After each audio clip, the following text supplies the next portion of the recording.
పేద మధ్యతరగతి ప్రజానికానికి కార్పొరేట్ తరహా వైద్య సేవలు అందించాలనేటువంటి ఆలోచనతో గుంటూరు, విజయవాడ నగరాల మధ్య మంగళగిరి పచ్చడి కొండల నడుమ కేంద్ర ప్రభుత్వం దాదాపు 183 ఎకరాల విషయంలో ఎంతో ప్రతిష్టాత్మకంగా నిర్మించినటువంటి ఎయిమ్స్ హాస్పిటల్ ఈరోజు వైద్యపరంగా మరో సరికొత్త రికార్డును సృష్టించింది.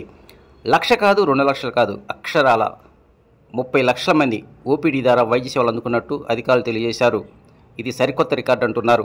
2019 మార్చి 19వ తేదీన మంగళగిరి ఎయిమ్స్ హాస్పిటల్లో ఓపీడీని ప్రారంభించారు. అప్పటి నుంచి ఇప్పటి వరకు ఈ రికార్డు కొనసాగుతూనే ఉంది. ఈ ఎయిమ్స్ హాస్పిటల్లో దాదాపు 42 విభాగాలు పనిచేస్తూ ఉన్నాయి. కేవలం 10 రూపాయల రుసుముతోనే ఇక్కడ వైద్య సేవలు అందుబాటులో ఉన్నాయి. ఉభయ తెలుగు రాష్ట్రాల నుంచే కాకుండా ప్రక్కన ఉన్నటువంటి మహారాష్ట్ర, అదేవిధంగా కర్ణాటక, తమిళనాడు రాష్ట్రాల నుంచి కూడా మెరుగైనటువంటి వైద్య సేవల కోసం ఇక్కడికి వస్తూ ఉన్నారు. రోజుకు సరాసరి 3,500 నుంచి 4,000 వరకు ఓపీడీ అందుబాటులో ఉంటున్నట్టు డాక్టర్లు చెబుతూ ఉన్నారు.